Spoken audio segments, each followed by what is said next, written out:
Bienvenue à tous dans ma rubrique du sport et évangélisation. Aujourd'hui, c'est le samedi du sport, 25 mai 2024. Bonjour à tous. Dieu vous bénisse abondamment. Aujourd'hui, vous avez vu, le cadre est particulier. J'ai dû sortir un peu tard. Le soleil est tellement sorti que je ne peux pas faire le direct sous le soleil. Et ça en vaut la peine, d'autant plus que le thème, le sujet que j'aborde ici est tellement sérieux. J'ai commencé depuis le mardi du sport, j'ai poursuivi le jeudi du sport et aujourd'hui, je voudrais aller beaucoup plus profondément, beaucoup plus en profondeur, je vous l'ai dit. Ça veut dire que ça nécessite que je vous lise quelques versets bibliques. Partant de cette vérité-là, il est bon que je sois dans un endroit assez particulier pour pouvoir nous lire les versets bibliques. Le sujet est celui-ci. Qui sommes-nous? Que devenons-nous? De quoi sommes-nous capables après notre nouvelle naissance en Jésus-Christ? Vous voyez, la vie chrétienne est abordée sous plusieurs angles. Bon, aujourd'hui, Dieu m'a fait la grâce d'avoir passé un peu de temps dans le ministère, par la grâce de Dieu. J'ai été ordonné évangéliste par mon père spirituel, paix à son âme, le prophète Kakou Sévérin, en 1995. Ça fait 29 ans que l'onction est sur ma tête, que je travaille officiellement à plein temps. Et avant les quelques années d'apprentissage et de formation, ça fait quand même, par la grâce de Dieu, plus de 30 années que je suis dans cette affaire, en train de poursuivre Dieu, en train de chercher à comprendre. Je cherche à comprendre, vous voyez. Une des choses que nous avons besoin de faire est de ne jamais être satisfait de ce que nous sommes. Parce que Dieu est tellement large, Dieu est tellement profond, Dieu est tellement infini que on ne peut jamais être satisfait de ce que nous sommes. Il faut toujours rechercher le meilleur de Dieu. Et le meilleur de Dieu m'a amené à creuser. Le meilleur de Dieu m'a amené à chercher. Et je partage au fur et à mesure avec vous dans ces rubriques du sport et puis dans quelques directs que je fais souvent à l'église, ce que Dieu m'apprend, ce que je découvre avec le Seigneur, qui améliore mon quotidien dans la vie chrétienne, qui me permet de passer à un autre niveau, à une autre étape. Et je suis en train de partager avec vous aujourd'hui des vérités profondes. Certainement, quelqu'un qui n'a pas mon niveau de compréhension sera choqué par certaines vérités, mais permettez de me suivre jusqu'à la fin. Vous comprendrez peut-être ce que le Saint-Esprit veut passer à travers moi comme message, ce que le Seigneur voudrait que je partage avec l'ensemble des élus et avec l'ensemble de ceux qu'il a envie de sauver. Vous voyez, quand nous avons été convertis, quand nous avons donné notre vie à Jésus-Christ, quand nous avons accepté le Seigneur, nous avons compris que le Romains, le chapitre 1, le verset 17, nous parle du salut qui nous vient par la foi. Nous avons été justifiés par la foi.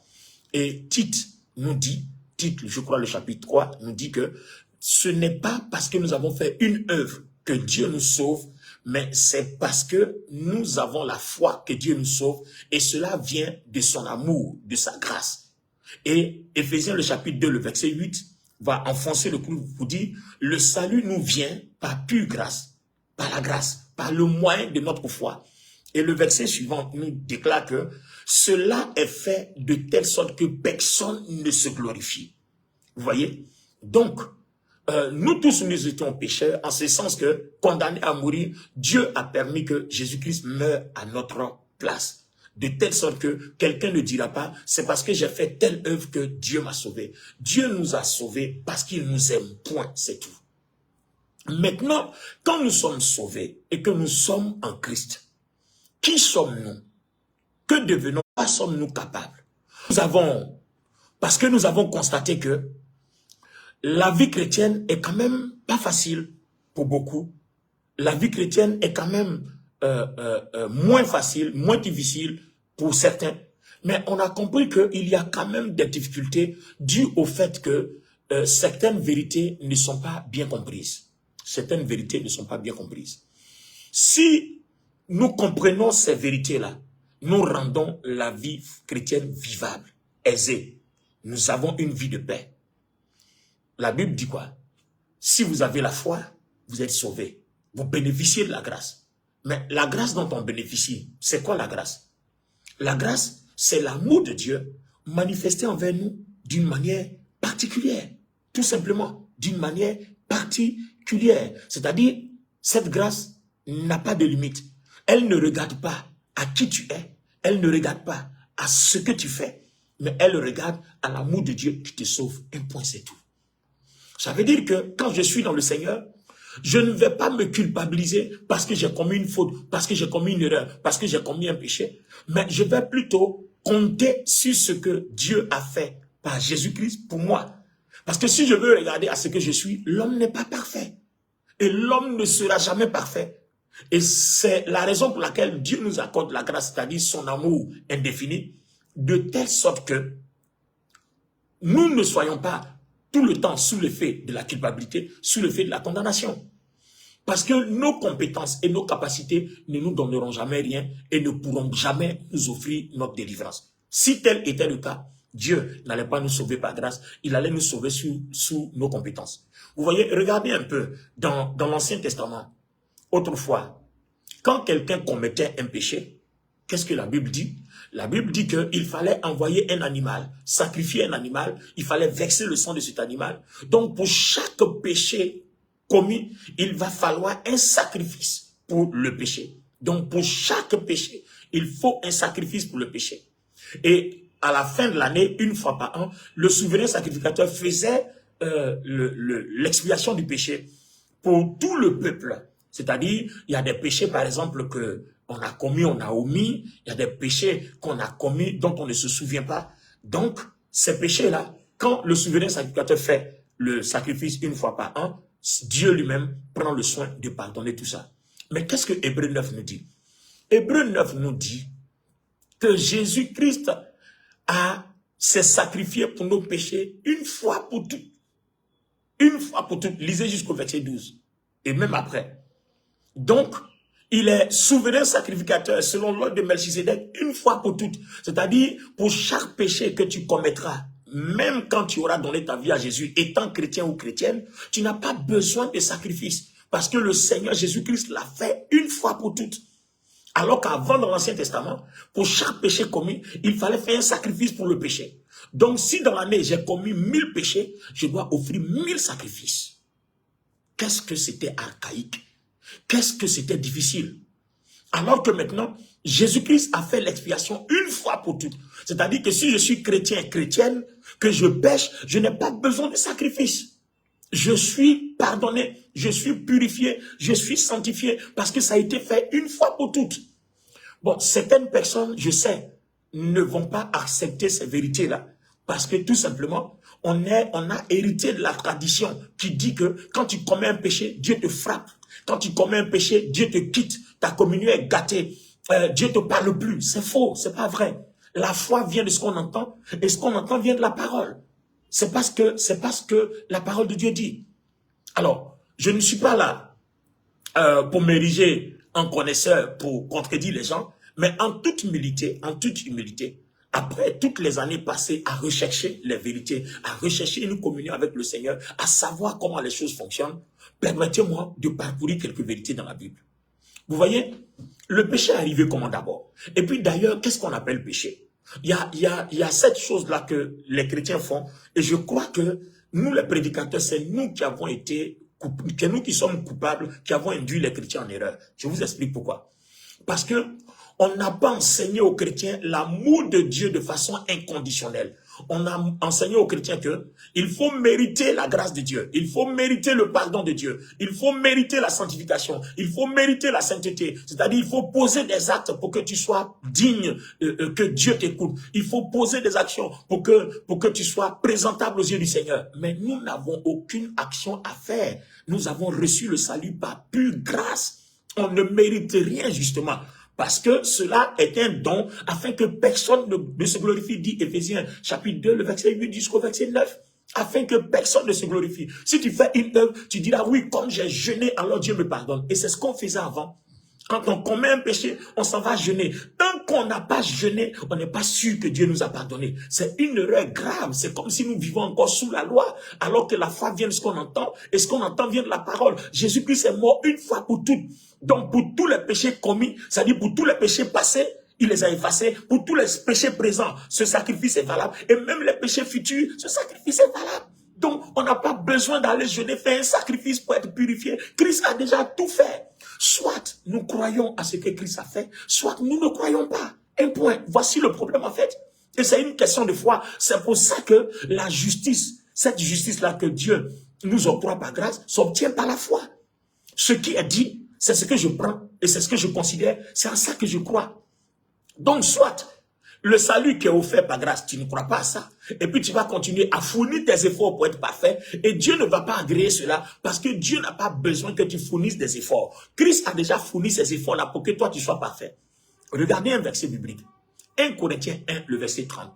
Christ est notre justice. Christ est notre sanctification. Christ est notre sainteté. Pourquoi? Parce que Romains 8 dit, nous avons été incapables d'être saints. Parce que liés par le péché, nous avons hérité de la nature du péché à travers Adam et Ève. Donc, tous ceux qui naissent avec cette nature du péché. Donc, on ne peut pas être saint, ce n'est pas possible. Donc, tant que quelqu'un n'a pas payé ce prix-là, on ne peut pas être pur. Parce que toutes les personnes qui vont naître d'Adam et Ève naissent avec la nature adamique. Vous prenez un enfant qui naît, qui est innocent. Mais quand l'enfant va grandir, l'enfant va faire le mal parce que ça est dans la nature. C'est comme un chien. Quand vous êtes là, le chien va faire semblant de manger à table avec vous. Le chien va faire semblant de prier. Mais le jour où vous n'êtes pas là, il reste un chien. Et il a la nature de chien. Il va faire les choses de chien. Mais quand vous êtes là, il fait les choses pour vous faire plaisir. Donc, nous, on ne peut pas faire les choses pour faire plaisir à Dieu. Ce n'est pas possible parce qu'on ne le peut même pas. Que tu poses une action pour chercher à plaire à Dieu, de toute façon, à cause de ta nature pécheresse, tu ne plais pas à Dieu. Donc, la raison pour laquelle on ne plaisait pas à Dieu, c'était à cause de cette nature pécheresse que nous revêtons, que toutes les personnes revêtent quand ils naissent, quand elles naissent de par Adam et Ève. Et toutes les personnes qui naissent de façon biologique, de par les hommes, depuis le lien de sang jusqu'à Adam et Ève, tous naissent pécheurs, tous naissent de nature pécheresse. Romains 3, 23 dit, tous ont péché et sont privés de la gloire de Dieu. Quand on dit tous ont péché et sont privés de la gloire de Dieu, même celui qui n'est pas encore né, qui est dans le sein de sa mère, a déjà péché. Parce que le sang qui coule en toi dans les entrailles de ta mère est revêtu de la nature pécheresse, la nature adamique, la nature du péché. Tu ne peux rien faire avec. Même si tu nais, que tu n'as pas encore rien fait, mais tu le feras. Alors Jésus-Christ a payé le prix une fois pour de bon. Nos péchés passés, nos péchés présents et nos péchés futurs sont pris en compte. Quand tu es en Jésus-Christ, quand tu es né de nouveau, tes péchés sont pardonnés continuellement. Tu n'as plus besoin, tu as besoin de garder la foi. Tu as besoin d'avoir la foi en Jésus-Christ. Tu as besoin de garder ta foi en Jésus-Christ. Quand tu es né de nouveau. Alors, quand on est né de nouveau, qu'est-ce qui se passe en fait? Avant de comprendre cela, permettez-moi que je vous lise quelques versets bibliques. Je serai un peu plus long que d'habitude, voilà, parce que le sujet est profond. Je voudrais m'arrêter à un endroit où on peut bien comprendre. Regardez quelques versets, quelques vérités bibliques. Jean, le chapitre 3, le verset 6 dit, Jean 3, 6, « Ce qui est né de la chair est chair, et ce qui est né de l'esprit est esprit. » Je continue. Jean 4, 23.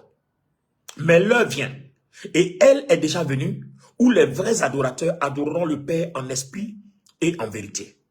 Car ce sont là les adorateurs que Dieu demande. » Donc, les personnes qui plaisent à Dieu, c'est des personnes qui adorent Dieu en esprit et en vérité.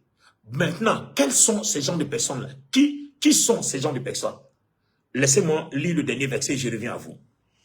Alors, Jean 4, 24 dit, « Dieu est esprit, il faut que ceux qui l'adorent en esprit et en vérité. » Et Jean 6, 63 dit, « C'est l'esprit qui vivifie, la chair ne sert de rien.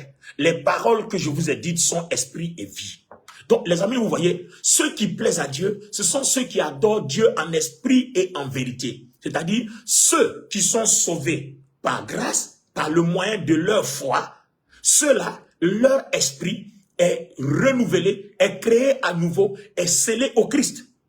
Alors, permettez-moi de vous donner le verset. Merci de me suivre attentivement, s'il vous plaît.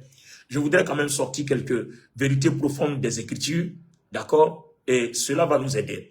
Regardez 1 Corinthiens, le chapitre 6, le verset 17. Il dit, « Mais celui qui s'attache au Seigneur est avec lui un seul esprit. » celui qui s'attache au Seigneur est avec lui un seul esprit.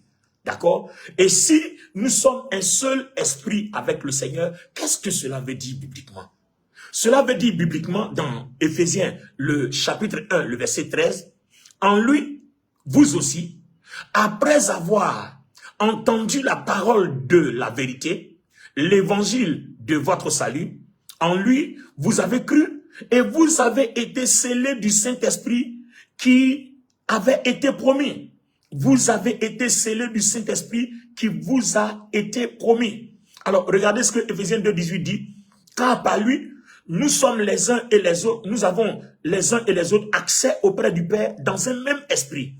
Et Éphésiens 2,22 dit, en lui, nous aussi, nous sommes édifiés pour être une habitation de Dieu en esprit. Et Éphésiens 3,16 dit, afin qu'il vous donne, selon la richesse de sa gloire, d'être puissamment fortifié par son esprit dans l'homme intérieur. Vous voyez, la parole nous apprend ici que quand nous donnons notre vie à Christ, quand nous avons la foi dans ce que Dieu a fait à partir de Jésus-Christ, notre esprit est scellé à l'esprit de Christ. C'est-à-dire, Dieu va isoler notre esprit, l'unir à Christ. Et cela se passe dans nos pensées. Vous voyez, notre esprit qui est en nous est scellé à celui de Christ.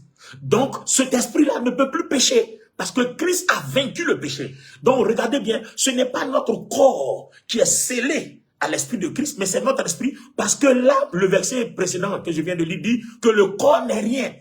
C'est l'esprit qui est tout, mais le corps ne sert de rien. Vous voyez, pour ceux qui viennent de nous prendre en cours, je viens de donner le verset précédemment. C'est l'esprit qui fait tout, mais la chair ne sert de rien.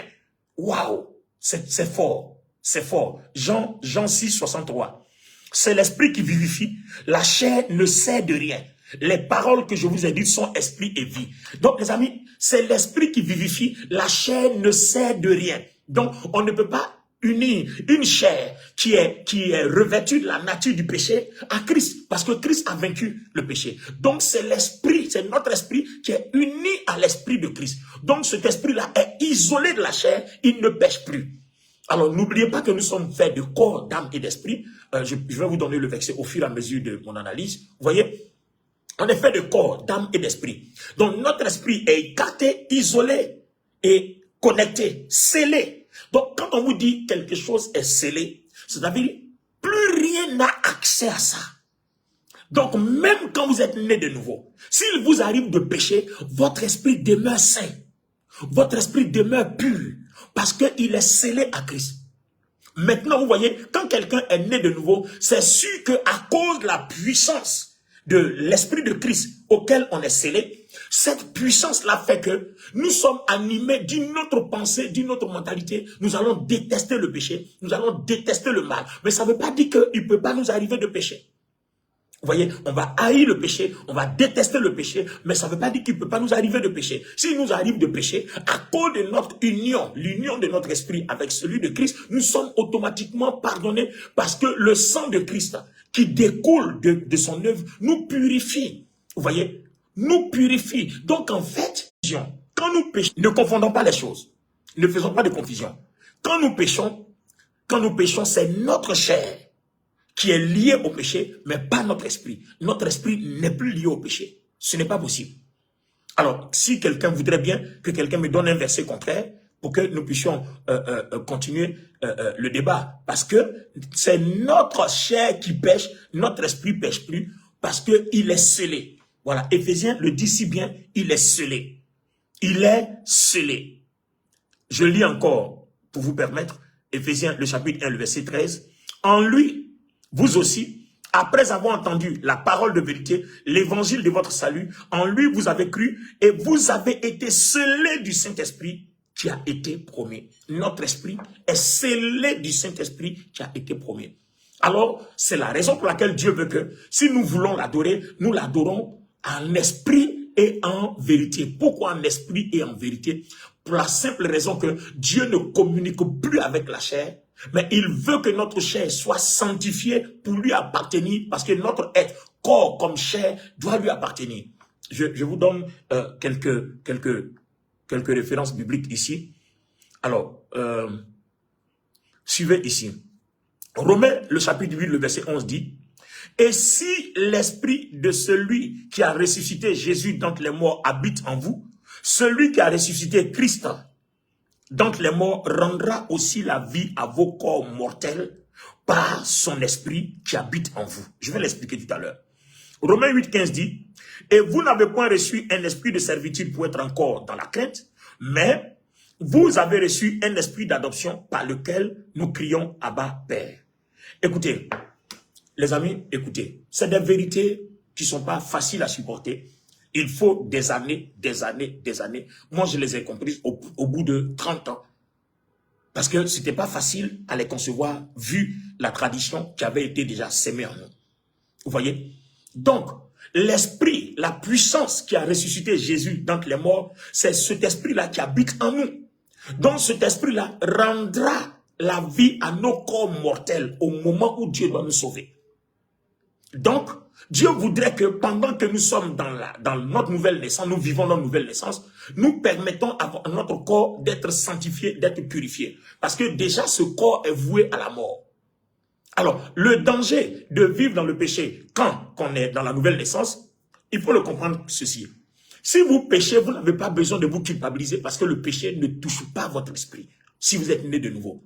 Mais si vous ne péchez pas volontairement, si vous ne commettez pas le mal volontairement, parce que si jamais vous commettez le mal volontairement, on se pose la question, est-ce que vous êtes vraiment né de nouveau? Mais ça ne veut pas dire que vous ne pouvez pas commettre un péché, tout simplement parce que vous êtes fait de chair. La chair n'est pas scellée à Christ, mais c'est l'esprit qui est scellé à Christ. Maintenant, c'est à nous de nous éduquer dans notre foi spirituellement, de telle sorte que l'esprit de Christ, la puissance de Christ qui habite en nous, parce que Éphésiens dit quoi? Nous sommes, Dieu nous a placés en Christ, donc nous vivons en Christ et Christ aussi vit en nous.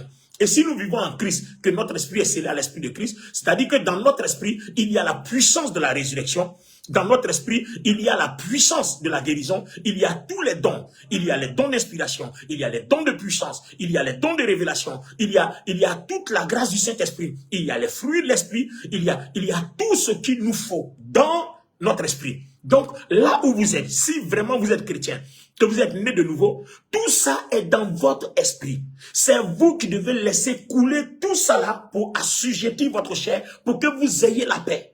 Donc, vous voyez que quand quelqu'un est vraiment né de nouveau, cette puissance-là coule. Ça ne veut pas dire que la personne ne peut pas pécher. Mais la personne doit avoir une éducation pour assujettir le péché.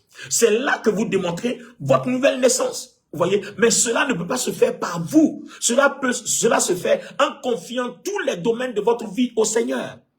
Vous voyez, je prends un exemple. Je prends un exemple. Vous êtes malade.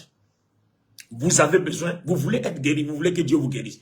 Vous allez venir, vous allez dire au Seigneur, Seigneur, guéris-moi. Seigneur, guéris-moi. Je t'en supplie, oh Dieu, guéris-moi. Je te demande pardon. Seigneur, aie pitié de moi, guéris-moi. Mais en vérité, si vous connaissez les vérités que je suis en train dont je parle maintenant, vous allez vous rendre compte que la guérison est en vous. Donc vous n'allez pas dire au Seigneur, guéris-moi. Vous avez besoin de profiter de la guérison qui est déjà en vous.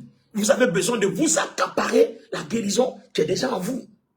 Parce que ce n'est pas maintenant que vous dites, Seigneur, guéris-moi, qu'il va libérer la guérison. La guérison est déjà libérée. C'est un dépôt qui habite déjà en nous. En fait, c'est ça la foi. Le dépôt est déjà en toi. Le dépôt en moi, le dépôt en nous. Donc, nous devons profiter d'un dépôt. Dieu a déjà tout fait. Parce que généralement, l'erreur que nous commettons, on pense que c'est notre foi qui fait bouger Dieu. Non, Dieu a déjà bougé. Ce n'est pas notre foi qui fait bouger Dieu. Dieu a déjà bougé. En ce sens que, dans son amour, il a tout disposé pour nous. Lisez Luc chapitre 1, le verset 30, la version parole de vie. Là où tous les autres disent, Marie, une grâce a été faite. Parole de vie explique. Marie, Dieu a manifesté son amour envers toi d'une manière particulière. Donc la grâce, c'est la manifestation inconditionnelle de l'amour de Dieu d'une manière particulière. Dieu n'attend rien de toi. Tu dois plutôt compter sur ce que Dieu a fait en Christ pour toi. Quand nous venons nous présenter à Dieu, nous devons venir dans l'esprit que Christ a déjà fait quelque chose pour nous et nous venons pour bénéficier. Alors Dieu dit, si vous croyez, si vous avez la foi, alors ce que j'ai déjà disposé en bougeant pour vous sera votre partage. Voilà toute la foi et voilà comment, dans quel esprit on doit vivre. Et dans notre foi, il est dit que notre esprit est scellé à l'esprit de Christ. Donc notre esprit ne peut plus pécher. Donc même si notre chair pêche, ça ne touche pas à notre esprit, ça ne touche pas à notre salut. Mais pourvu que on ne le fait pas expressement. Parce que si tu le fais expressement, on se pose la question, est-ce que tu es vraiment né de nouveau? Est-ce que tu as vraiment accepté Jésus? Parce que si tu as vraiment accepté Jésus, tu dois être reconnaissant pour la grâce que Dieu t'a faite, d'accord, en Jésus-Christ. Et comme Dieu réclame que tu lui conserves ton corps pur, alors tu feras l'effort pour que, en te mettant à la disposition de Dieu, pour ce que Christ a fait, Dieu puisse prendre possession. Parce que 1 Corinthiens 6, 19 dit, notre corps est le temple du Saint-Esprit. Dieu veut notre corps. Donc, il a scellé notre esprit parce que lui, il est esprit. Mais il veut habiter dans notre corps. Donc, si on aime Dieu, comme le commandement de la grâce dit, tu aimeras Dieu, tu aimeras ton prochain, tu aimeras toi-même, alors la Bible dit quoi? Si j'aime Dieu, je vais lui disposer ce qu'il me demande. Donc, vous voyez que ce message n'autorise pas, n'encourage pas les gens à aller pécher. Il ne faut pas dire que comme mon esprit n'est pas touché, comme mon salut n'est pas touché, donc je vais aller pécher. Parce que le danger, c'est que quand tu t'en vas pécher, tu t'exposes au diable. Et si tu exposes une partie de ton corps au diable, qu'est-ce qui se passera? Les oppositions, les conséquences vont arriver en Christ. Quand les oppositions vont arriver, et ce que tout le monde reçoit facilement en Christ, toi, tu ne le recevras pas. Voilà le problème. Donc, tu vas vivre une vie chrétienne de culpabilité, une vie chrétienne malheureuse, alors que tu devais vivre une vie chrétienne de paix. Donc, je reprends. Quand quelqu'un est une nouvelle créature, toute la puissance de Dieu qui a ressuscité Christ est en lui. Toute la grâce que Dieu a faite manifester en Christ est en lui. Parce que notre esprit est scellé à l'esprit de Christ. Donc, Romains lui dit la puissance qui a ressuscité Christ d'entre les morts, cette puissance-là agit aussi en nous. Ça veut dire que toi et moi, si on comprend bien ce message de la grâce, toi et moi, on est capable de ressusciter des morts. Sur la base de ce que Christ a déjà fait pour nous, on est capable de guérir les malades. Il dit, allez-y, guérissez les malades. Il dit, ressuscitez les morts. Il dit, purifiez les lépreux. En fait, il nous dit qu'on est capable parce qu'il nous les a déjà donnés. Notre problème, on ne sait pas les utiliser.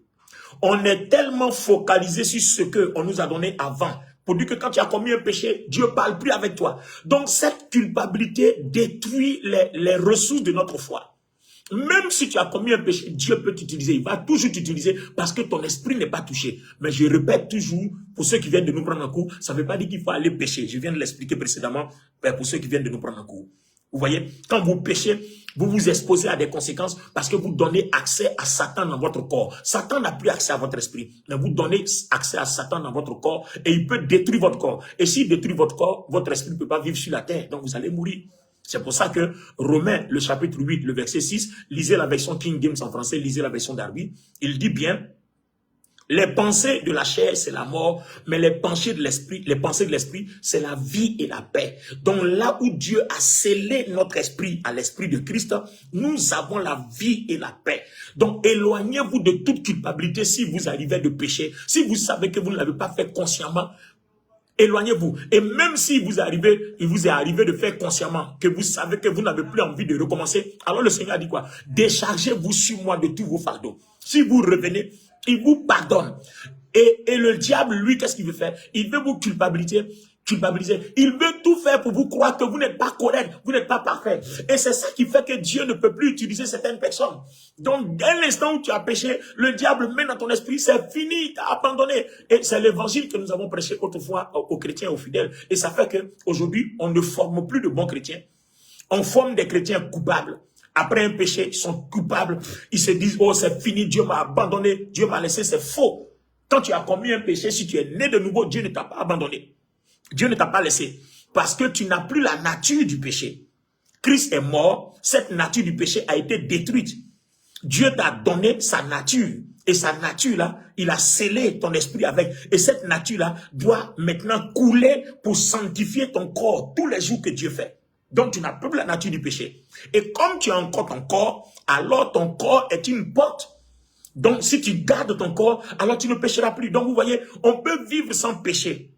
Parce qu'on domine le péché, mais ça ne veut pas dire qu'on est libre du péché. Libre du péché, ça veut dire que quand je sors de prison, même si je fais n'importe quoi, on m'enverra plus en prison. Non, même prisonnier qui sort de prison, si tu fais n'importe quoi, on va te ramener encore en prison. Donc, on n'est pas libre du péché, mais on est libéré du péché. C'est-à-dire, on est libéré de la prison.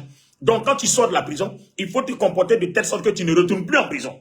Donc, la chair qui a été libérée de la nature du péché peut encore revêtir cette nature. C'est pour ça que certains chrétiens, pendant qu'ils sont convertis, ils n'arrêtent pas de pécher, ils ne peuvent pas. Ils sont dans une faiblesse continuelle. Pourquoi? Parce que quand vous péchez, quand vous continuez de pécher, vous restaurez la nature du péché dans votre corps et vous ouvrez une porte à Satan. Et Satan peut vous maltraiter, vous malmener. Il va vous rendre coupable puisqu'il est assis dans votre corps. Et vous n'oubliez pas que le corps est lié à l'âme. Lisez Lévitique. L'âme, c'est le sang. Et le sang est lié au corps. Et dans l'âme, il y a notre personnalité, notre ADN, c'est-à-dire notre volonté. Donc, quand votre volonté est gouvernée par le diable, c'est sûr que vous n'aurez plus la foi. Parce qu'il va tout faire pour que vous n'écoutez plus l'esprit. Même si votre esprit est sécurisé, votre esprit ne pêche plus, il va tout faire pour que vous n'écoutez plus votre esprit. Et à partir du moment où votre péché arrive à un certain niveau, où vous ne pouvez rien faire, Satan va reprendre le contrôle de votre volonté. Vous n'allez plus écouter Dieu. Vous-même, vous allez vous éloigner de Dieu. C'est-à-dire, là où vous avez été sauvé gratuitement, les choses vont être de telle sorte que vous-même vous éloignez de Dieu. Maintenant, ça n'a rien à voir avec le péché contre le Saint-Esprit qui est le blasphème. Quand vous avez connu Jésus, après avoir connu Jésus, vous laissez Jésus pour aller retourner encore dans le fétichisme, dans le maraboutage, dans les loges de magie, dans les loges d'occultisme et autres. Ça, c'est un péché que Dieu ne va pas vous pardonner parce que vous êtes, c'est-à-dire votre esprit qui allait sceller, qui a été scellé au Christ, vous l'avez détaché, vous êtes allé le sceller à un autre esprit. Et ça devient grave. C'est pour ça que ce péché-là peut pas être pardonné. Or, si c'est un péché simple de la chair, ou alors j'ai commis l'impudicité, j'ai commis l'adultère, j'ai volé, j'ai menti, bon, ça, vous n'avez pas besoin d'être coupable pour ça. Voilà, ne soyez pas coupable, ne vous culpabilisez pas pour ça. Christ a déjà la solution. Christ nous a déjà purifiés. Maintenant, si vous continuez que vous ne pouvez pas arrêter, alors sachez que la porte ouverte à restaurer la nature adamique, vous pouvez vous mettre devant le Seigneur qui dit, déchargez-vous sur moi de tous vos fardeaux. Parce qu'il dit quoi? Je puis tout par celui qui me fortifie.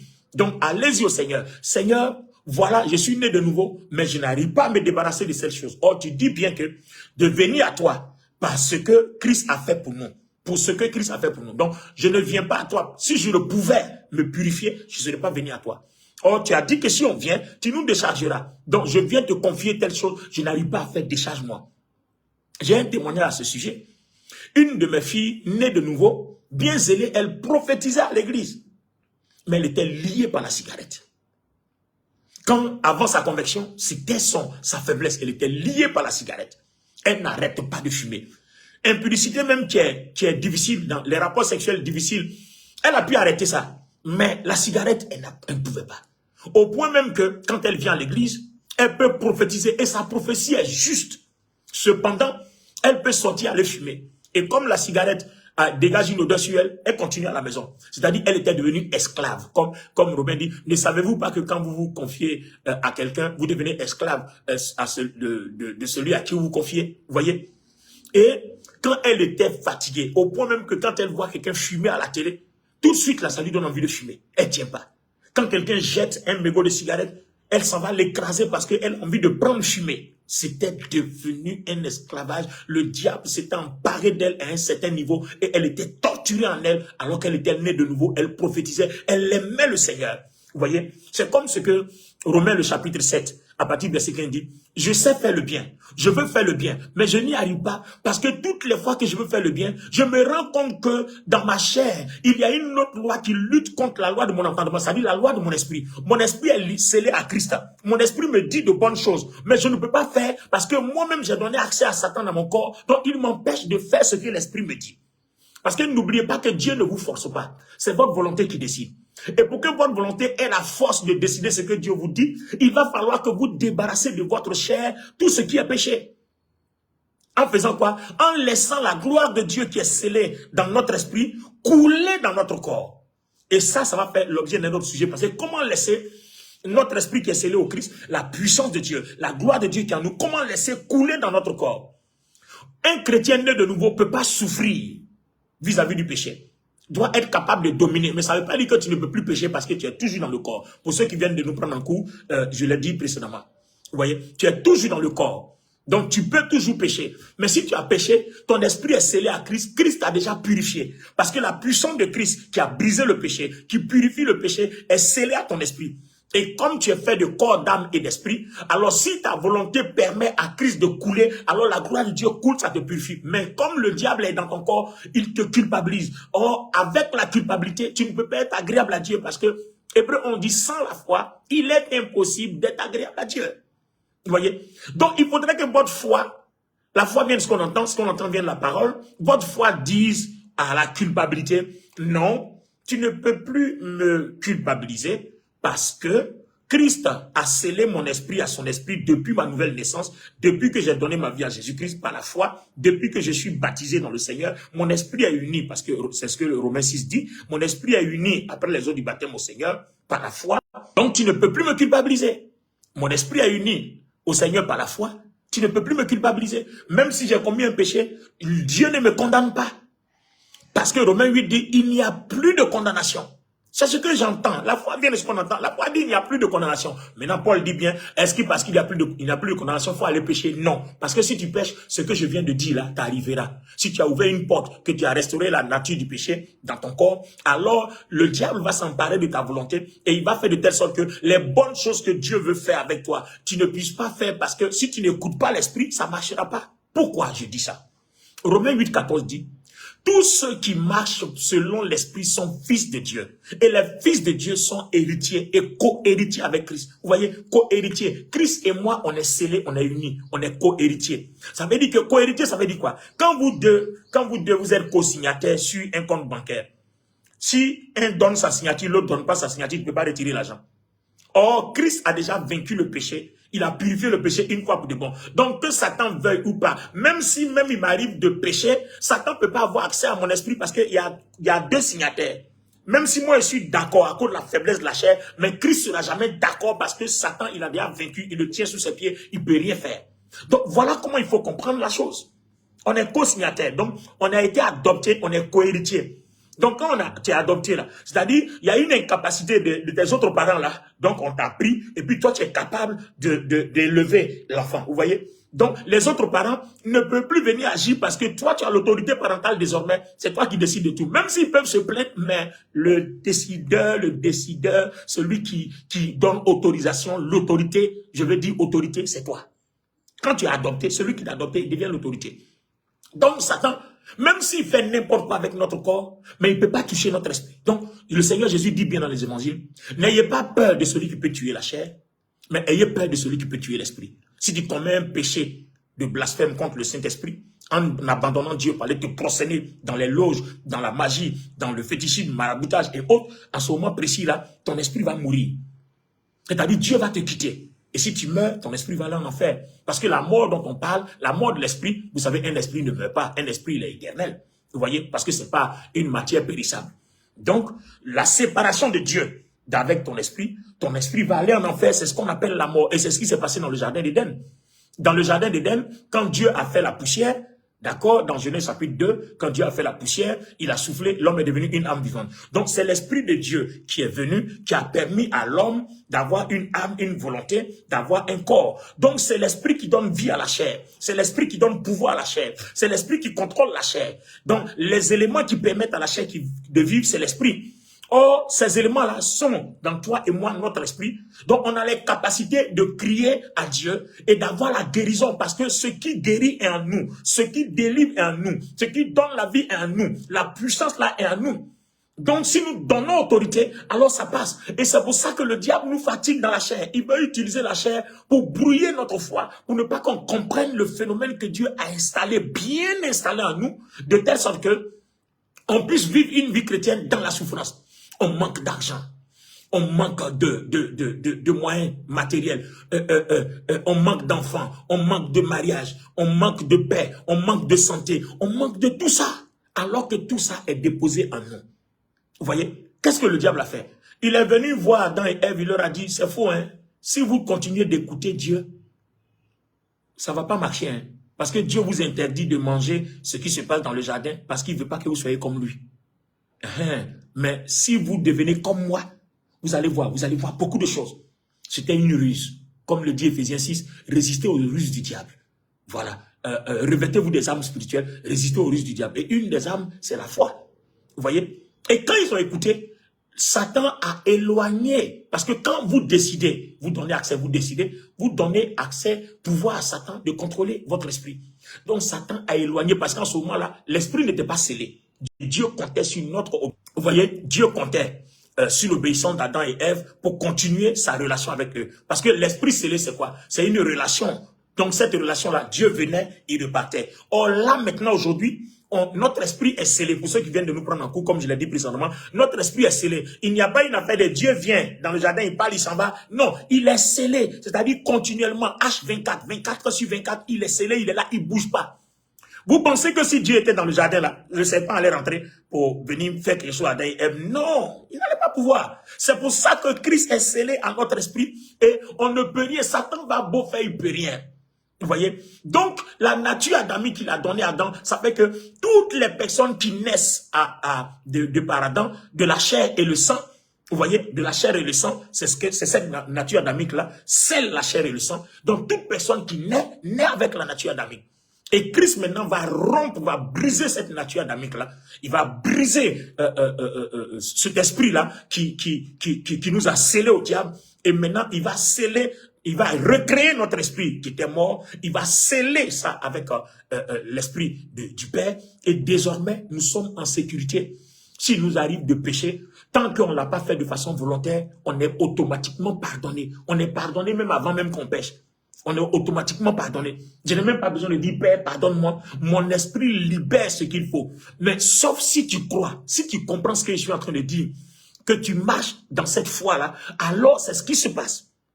Mais si tu as tellement ouvert la porte dans ta chair que le diable t'empêche par la culpabilité de croire à ça, ça ne fonctionne pas. Voilà le problème en fait. Donc pour que ça fonctionne, il faut que tu aies cette foi-là des Écritures. La foi vient de ce qu'on entend, et ce qu'on entend vient de la parole de Dieu. La parole de Dieu dit, notre esprit est scellé à l'esprit de Christ. Donc quoi qu'il nous arrive, nous sommes en paix. Le péché commis dans la chair ne touche pas à l'esprit. Vous voyez? Donc il va falloir que toi et moi, on sanctifie notre chair quotidiennement. Mais comment sanctifier? On dit, toi, tu n'as pas la capacité de sanctifier. Mais Christ est notre sanctification. Qu'est-ce qu'il faut faire? Il faut permettre à nos pensées. N'oubliez pas que Romains 8:6 a deux sortes de pensées. Il y a les pensées de la chair où le diable rentre et les pensées de l'esprit. Comment penser spirituellement? Vous voyez, il y a une chose que nous faisons. On est habitué à la nature du péché. Ça fait que quand nous sommes nés, quand on a soif, tout de suite, il faut aller boire de l'eau. Quand on est malade, tout de suite, il faut aller sur le médecin. Je n'ai rien contre ça, hein, mais c'est un exemple que je donne. Quand j'ai un problème, tout de suite, la solution est humaine. Je compte sur mes capacités, je compte sur mon potentiel, je compte sur ceci, je m'en vais faire. Vous voyez, et la Bible dit que quand nous faisons comme ça, là, c'est que nous pensons par la chair, selon la chair, nous vivons selon la chair. Parce que nos pensées sont continuellement connectées à nos capacités humaines. Voilà le problème. Mais si quelqu'un qui vit au quotidien chaque jour, quand il y a une seule chose, tout de suite, tu penses à Jésus-Christ. Tu penses que ton esprit est connecté à Jésus. Donc, tu fais appel à ce qui est connecté à ton esprit pour agir à travers toi. Là, ça devient différent. À ce moment précis, vous laissez les pensées de l'esprit traverser votre corps. Parce que c'est comme votre esprit est lié à l'esprit de Christ. Donc, vous créez le tuyau pour que la puissance de Christ, les dons de Christ, la gloire de Christ coule après ce tuyau-là et irrigue votre chair pour que la puissance du malin soit brisée. Parce que la puissance du malin reconnaît ce pouvoir de la croix. L'acte dont les ordonnances nous condamnaient, il les a effacés, il les a éliminés en les crucifiant à la croix. Donc Satan connaît le message. Mais Satan ne veut pas que tu aies la foi en ce message. Donc la foi en ce message permet à la gloire de Dieu de couler depuis ton esprit et arroser tout ton être. Les amis, si nous vivons dans cette foi-là, on sera en paix. Vous allez voir, quelqu'un passe, une belle femme passe, un homme ne peut pas se retenir de regarder ses rondeurs. Mais quand vous arrivez, vous êtes dans une telle faiblesse, ou bien un homme passe, une femme qui est habituée au sexe, ne peut pas se retenir de regarder ses rondeurs. Quand vous êtes dans cette faiblesse-là, c'est qu'il y a un problème dans votre relation avec Dieu. Parce que votre esprit est uni au Christ, vous aimez Dieu, mais vous ne l'écoutez pas. Vous ne permettez pas à Jésus-Christ de couler à travers votre chair, à travers votre esprit, pardon, et d'inonder votre chair. Parce que votre volonté devient le tuyau devient le tremplin, le propulseur de tout ça. Donc, n'oubliez jamais Romains 8, 6, qui parle des pensées de la chair et des pensées de l'esprit.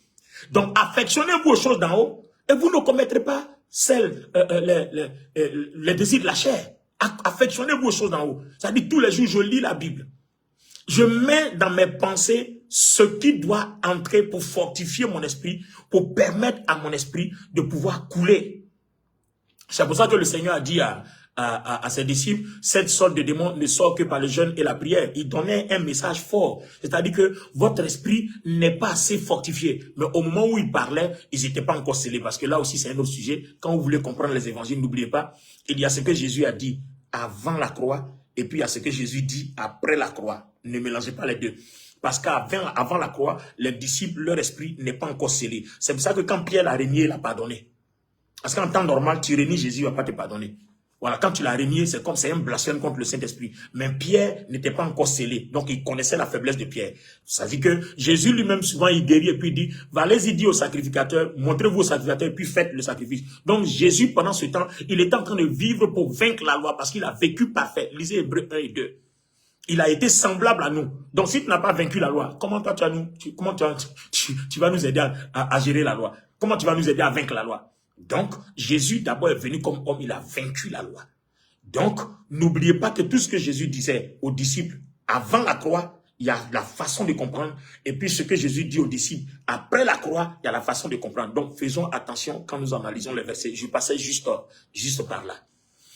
Alors, les amis, laissons couler la gloire de Dieu de notre esprit pour inonder notre chair. Il faut que les pensées de notre esprit soient inondées. Donc, affectionnons-nous aux choses d'en haut.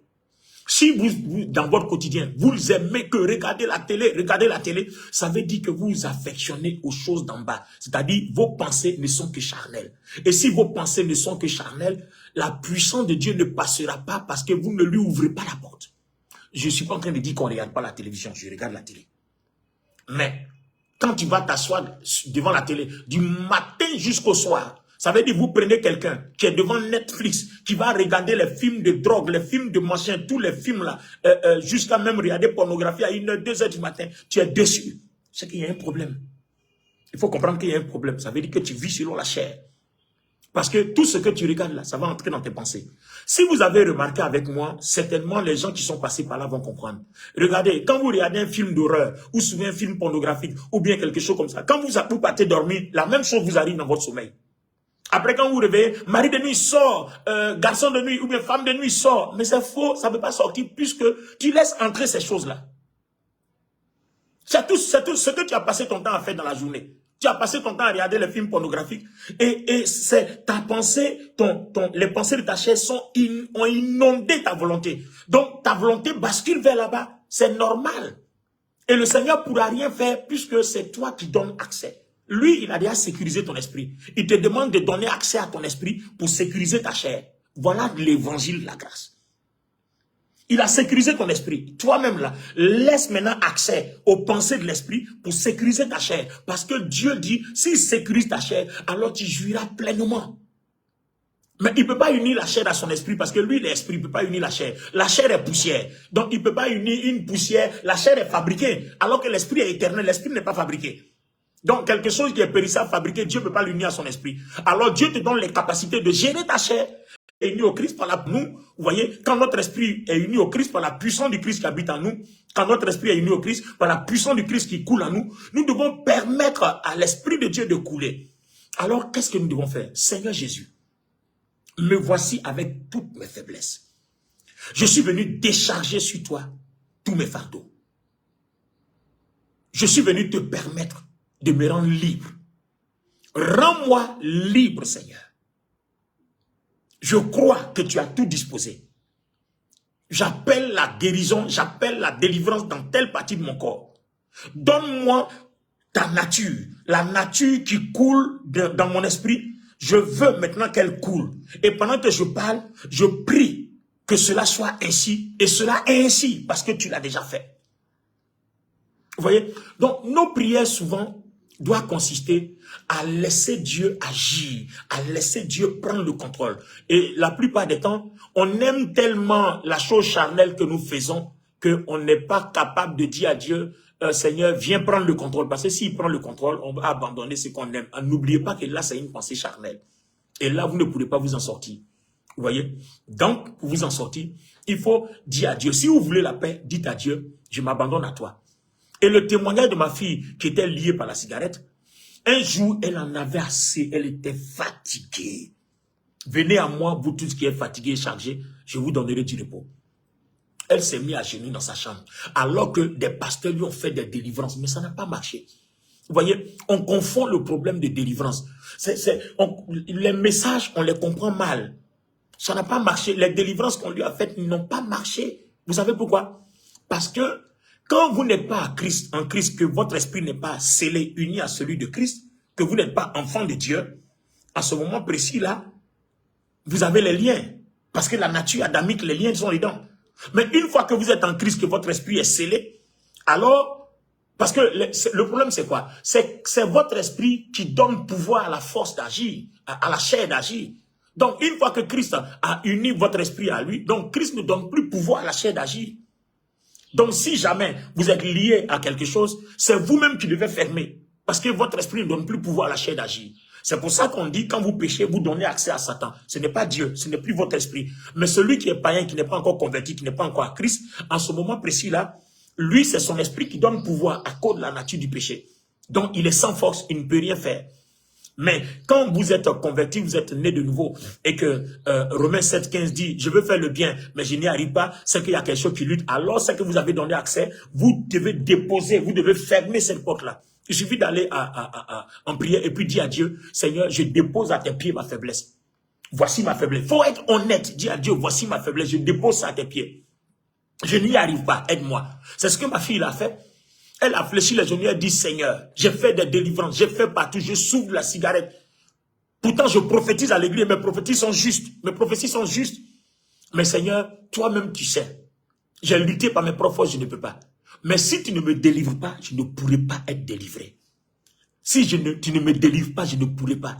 Parce que j'ai échoué, les délivrances ont échoué. Puisque je suis en Christ, c'est pas la délivrance qui me libère, mais c'est ma relation avec toi qui me rend libre désormais. C'est pas une délivrance puisque je n'ai plus de lien dans mon esprit. Donc rien ne gouverne mon corps parce que le corps est mort. Donc si Satan a pris accès à mon corps, c'est ma volonté qui doit rejeter cet accès-là. Et puis c'est fini. Il n'y a pas de combat. Alors Seigneur, toi-même, donne-moi la force. Fais quelque chose, j'abandonne ma volonté à toi. Oh, c'était une merveilleuse prière. J'abandonne ma volonté à toi. Interviens maintenant. Parce que je t'aime. Je veux te céder mon corps. Je t'ai cédé mon esprit. Mais je veux te céder aussi mon corps. Et je te le cède aujourd'hui. Quand elle a fait cette prière, je vous assure, jusqu'aujourd'hui, ça fait près de 15 ans, elle a commencé à détester la cigarette. Elle n'a plus supporté la cigarette jusqu'aujourd'hui. Donc, vous voyez, et depuis ce jour, la cigarette n'est plus devenue sa faiblesse. Parce que c'était la seule faiblesse qu'il fallait vaincre. Même l'impudicité qui est difficile à combattre, à vaincre, elle a vaincu ça. Mais la cigarette, ce n'était pas possible. Et elle a pu vaincre ça quand elle a abandonné tout au Seigneur. Vous voyez, nous sommes sauvés par grâce, par le moyen de la foi. Et c'est un don afin que personne ne se glorifie. Allons-y vers Dieu. Présentons nos faiblesses. Entretenons les pensées de notre esprit. Parce que notre esprit est lié à Christ. Il y a la puissance dans notre esprit. Il y a la gloire dans notre esprit. Il y a la force dans notre esprit. Entretenons notre esprit par les pensées. Lisez Romains 8, 6. On a les pensées de l'esprit. Mettons la parole de Dieu.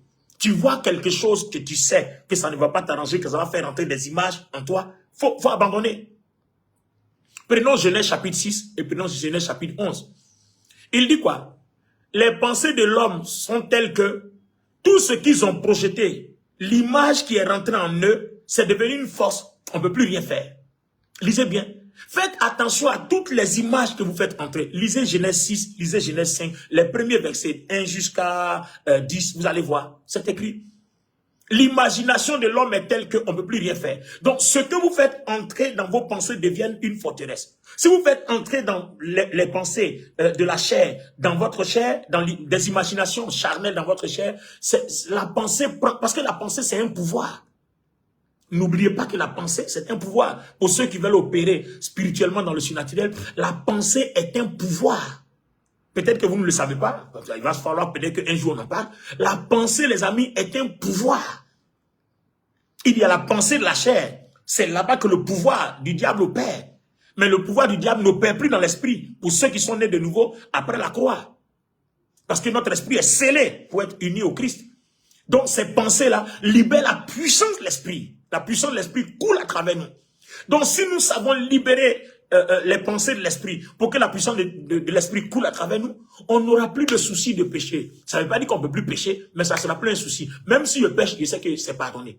Automatiquement purifié. Ce n'est plus un problème. Est-ce que quelqu'un peut comprendre ces vérités? Je sais que ces vérités sont difficiles à supporter.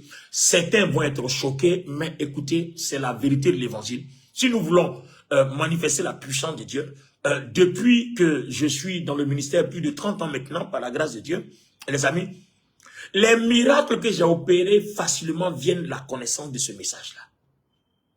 Avant, tant que je n'ai pas jeûné, pour moi, quand je prie, Dieu ne m'écoute pas.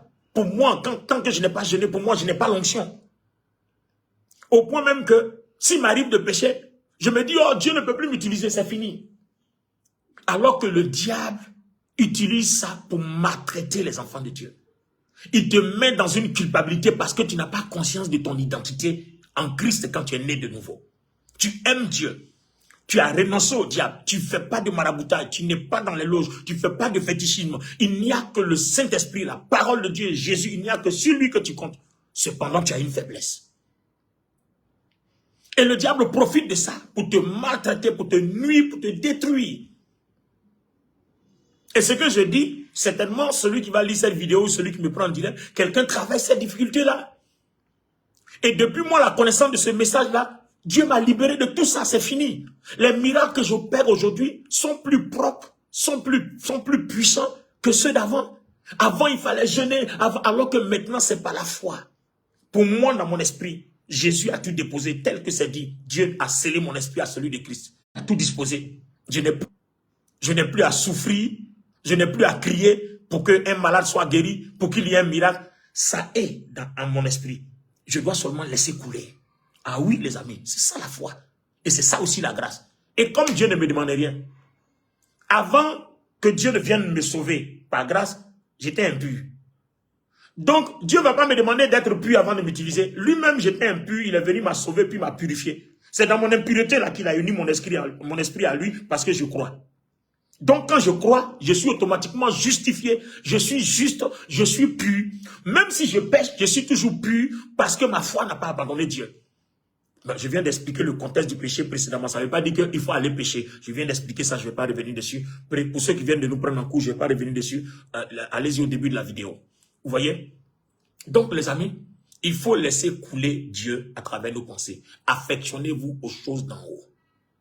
Or, s'affectionner aux choses d'en haut, je suis tout le temps en train de lire la Bible. Je prie sans cesse. Prier sans cesse, c'est pas forcément se mettre dans un coin, commencer à prier. Non, les amis, prier sans cesse, c'est pas ça. C'est mon esprit est connecté à celui de Christ. Mon esprit est uni à celui de Christ tous les jours, 24 heures sur 24. Ça veut dire que je suis en esprit. Quand il m'arrive quelque chose, je ne recherche pas premièrement une solution humaine. Je recherche toujours, j'interroge mon esprit. Seigneur, tu es dans mon esprit. Qu'est-ce que je dois faire? Voilà, vivre par l'esprit. Et la Bible dit quoi? Ceux qui vivent par l'esprit sont fils de Dieu. C'est-à-dire Dieu est avec eux tous les jours. Dieu ne les quitte pas. Alors, si tu es un fils de Dieu parce que tu vis par l'esprit, ton péché est automatiquement pardonné. Ton péché n'est pas pris en compte. Et je répète encore, je viens de parler du problème du péché précédemment. Donc, si vous nous prenez en cours, allez-y derrière la vidéo pour comprendre le danger qu'il y a de péché. Donc, or le Seigneur, c'est l'esprit. Vous voyez, là où est l'esprit du Seigneur, là est la liberté. Normalement, quand nous sommes nés de nouveau, on est libre de toute culpabilité. On est libre de toute condamnation. On ne peut plus être condamné. Notre esprit ne peut plus être condamné. On ne parle pas de notre chair. La condamnation dont il est question ne parle pas de notre chair, c'est de notre esprit. Notre esprit ne peut plus être condamné. Ce n'est pas possible. Parce qu'il est scellé au Christ. Dieu l'a fait comme ça, une fois pour toutes. Comme ça, le problème de Satan, c'est réglé. Et même si ma chair a péché, parce que souvent, regardez bien, avant, quel est l'évangile qu'on nous enseignait? Excusez-moi. Avant, on nous a dit, si tu es en train de commettre l'impudicité, que tu meurs dedans, tu vas en enfer. Bon, si quelqu'un a écouté mon analyse depuis le début jusqu'à maintenant, tu vas te rendre compte que tu ne vas pas en enfer. Parce que ton esprit n'a pas péché. Et comme la puissance de Dieu qui est dans ton esprit demeure la même, alors, comme je l'ai dit, je l'ai lu, pour ceux qui viennent nous prendre en coup, j'ai lu les versets là, la puissance qui a ressuscité Christ des morts rendra aussi la vie à nos corps mortels.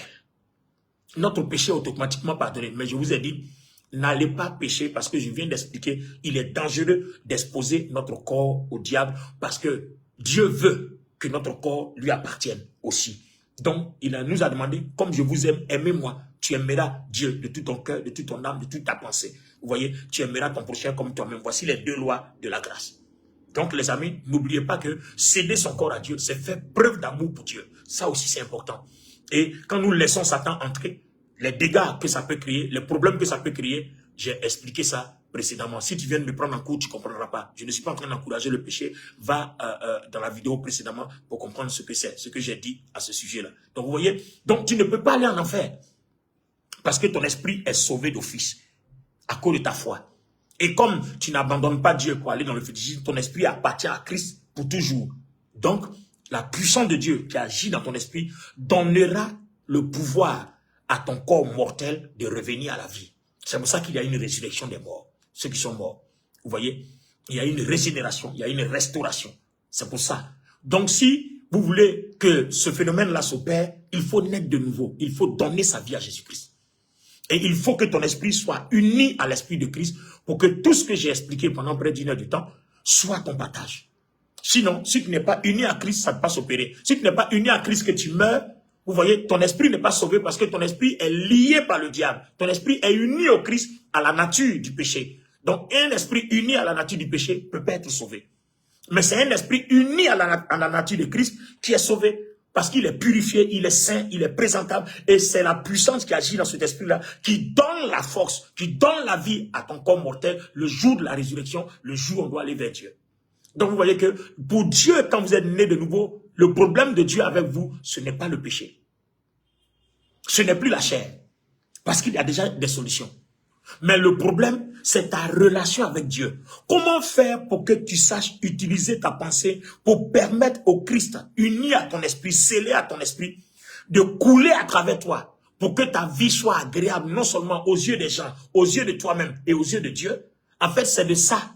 Donc, tout ce que Dieu attend de toi, c'est une bonne relation. Dieu n'attend pas que tu ailles jeûner avant d'avoir l'onction. Non, non, il attend que tu aies la foi et que ta foi soit entretenue. Et ça passe par quoi? Par nos pensées. Si nous voulons arriver à cette étape-là, il faut savoir utiliser ces pensées. Et arrêtons de saturer nos pensées par ce qui est charnel. Parce que la pensée, c'est une porte. Tu fais entrer les pensées de la chair, tout devient charnel en toi. Et tu fais entrer les pensées de l'esprit, tout devient esprit. Ce n'est pas qu'il y a 2 portes, il n'y a pas 2 portes. C'est une seule porte. Quand on dit pensée, là, c'est une seule porte. Ta volonté est unique, tu n'as pas 2 volontés. Mais cette volonté-là, tu peux faire passer 2 portes. C'est-à-dire la porte des pensées de la chair et la porte des pensées de l'esprit. Donc tu vois que tu peux fermer la porte des pensées de la chair et laisser seulement ouverte la porte des pensées de l'esprit. Si tu fais ça, c'est fini. Tu as la paix pour toujours. Donc c'est cette éducation et c'est ce message-là qu'on aurait dû enseigner à nos chrétiens dès le départ. Et non leur enseigner d'aller jeûner. Mais il s'en va jeûner. Il ne sait même pas que son esprit est scellé à Christ. Il ne connaît même pas le message de la grâce. Même il s'en va jeûner. Le diable va le maltraiter dans son jeûne. Vous n'avez pas vu des gens qui sortent du jeûne et puis même Dieu là, il commet impudicité. Il sort d'un jeûne. Et même pendant qu'il est en train de jeûner là, il commet impudicité. Pourquoi? Parce qu'il ne connaît pas le message. Il n'a pas la foi. Il ne connaît rien du tout. Donc, il ne faut pas lui dire, si tu t'en vas jeûner, tu es pur. Ce n'est pas parce que tu jeûnes que tu es pur. C'est parce que tu as la foi que tu es pur. Et c'est parce que tu as la foi que ton esprit est scellé à celui de Christ. Et c'est parce que ton esprit est scellé à celui de Christ que la puissance de Dieu, quand tu laisses accès à tes pensées, à l'esprit, alors ça coule vers toi. Et tu es purifié à longueur de journée. Et l'onction de Dieu est sur toi. Quand tu pries, tu ouvres les pensées à Dieu. Quand tu jeûnes, tu ouvres les pensées à Dieu. Mais il ne faut pas aller jeûner parce que tu penses que c'est parce que tu jeûnes que tu es pur. Dieu ne t'écoutera pas. Il faut jeûner parce que pour dire, Seigneur, ma chair m'a rendu tellement faible, les pensées sont trop charnelles. Je viens à toi pour me disposer. Tu vois, je viens à toi pour me disposer pour ouvrir les portes de mon esprit, de mes pensées à l'esprit. Tu peux jeûner dans cet esprit-là, Dieu va t'agréer. Mais tu t'en vas jeûner pour être béni. Tu t'en vas dire, non, Dieu ne te bénit pas. Il t'a déjà béni par pure grâce. La grâce est donnée par amour. Par amour, par pure grâce. Tu n'as même pas besoin de faire quelque chose pour ça. Tu as besoin d'avoir seulement la foi. Donc, il faut que votre foi vous donne l'assurance dans l'amour de Dieu. Soyez libre dans l'amour de Dieu. Croyez que Dieu fait les choses pour vous gratuitement. Alors, Romain, l'apôtre Paul nous a dit aux Romains, il a dit, si Dieu a été capable de nous aimer et de nous sauver quand on était pécheurs, s'il nous a pardonné, combien à plus forte raison ne nous pardonnera-t-il pas quand nous sommes nés de nouveau? Les amis, vous me voyez? Regardez bien. Pendant qu'on était pécheurs, il est venu volontairement, il nous a pardonné. Maintenant qu'il nous a pardonné, qu'on lui appartient, que notre esprit est scellé à lui, c'est maintenant que je vais pécher et puis il va me tuer. C'est faux, c'est pas vrai. Ça ne peut pas être possible. Paul dit, combien à plus forte raison ne nous pardonnera-t-il pas quand on aura péché? Voilà des vérités qu'il faut s'aimer dans son esprit. Donc, c'est un mode de vie, c'est une conscience. C'est un mode de vie, c'est une conscience. Marcher par l'esprit, c'est une conscience. C'est un modèle de vie. Chaque jour, je prends la parole de Dieu. J'inonde, je sature mon esprit de la parole de Dieu. Je sature mon esprit. Vous voyez, quand, par exemple, il m'arrive de faire du mal, c'est-à-dire, on m'a fait quelque chose et puis je suis en colère, je veux faire du mal. Tout de suite, la première des choses, je dois me connecter à mon esprit. Mon esprit, il n'y a pas le mal. Vous voyez? Vous voyez comment je peux penser par l'esprit? On m'a fait du mal, j'ai envie de me venger. Et puis tout de suite, je m'assois à un moment donné. Parce que la Bible dit quoi? Ceux qui marchent par l'esprit sont fils de Dieu. Donc, en tant que fils, je m'assois et puis j'interroge mon esprit.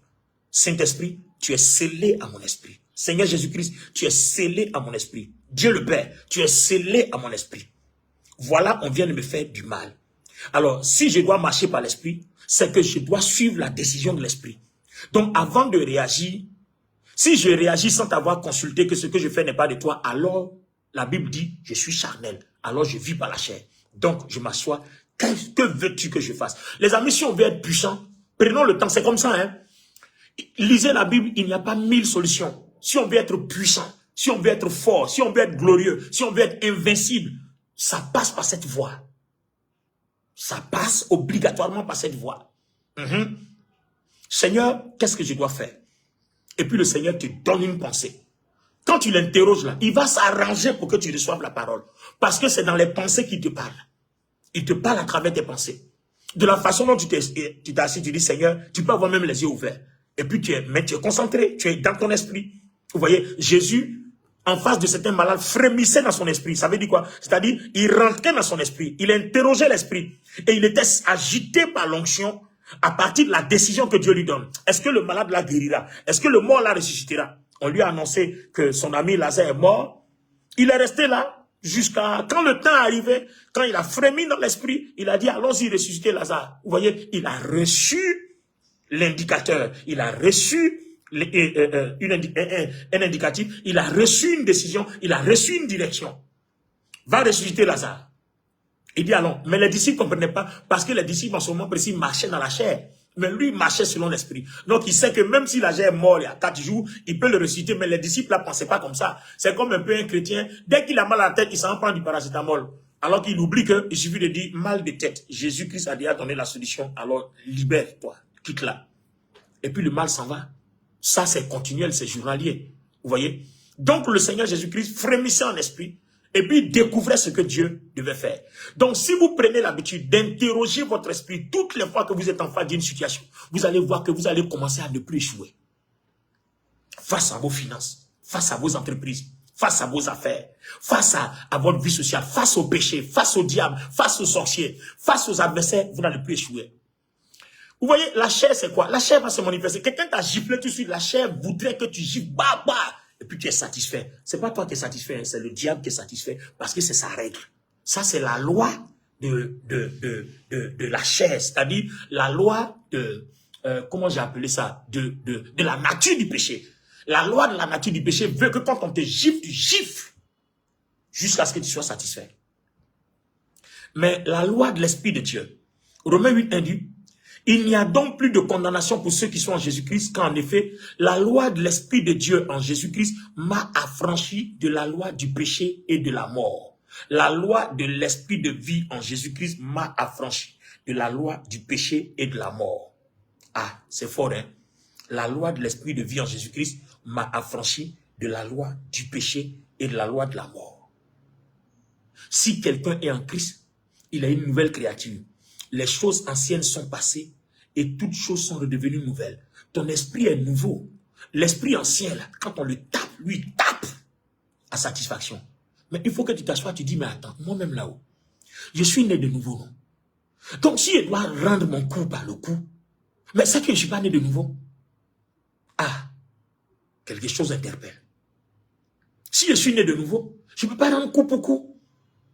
Je dois interroger mon esprit ce que je dois faire, sur ce que je dois faire. Je suis une nouvelle créature, non? Les choses anciennes sont passées. Si on m'a tapé, que je tape aussi, c'est que j'ai ramené les choses anciennes. Voici le problème. On t'a tapé, tu as ramené les choses anciennes. Mais est-ce que les choses anciennes te contrôlent encore? Non. Qu'est-ce qui contrôle ton esprit? C'est le Christ. Donc si le Christ contrôle ton esprit, il faut que ta volonté et tes pensées laissent le Christ agir pour que la chair se taise. Voilà la force, comment la puissance de Dieu peut couler à travers nous. Notre sujet d'aujourd'hui. Qui sommes-nous? Que devenons-nous?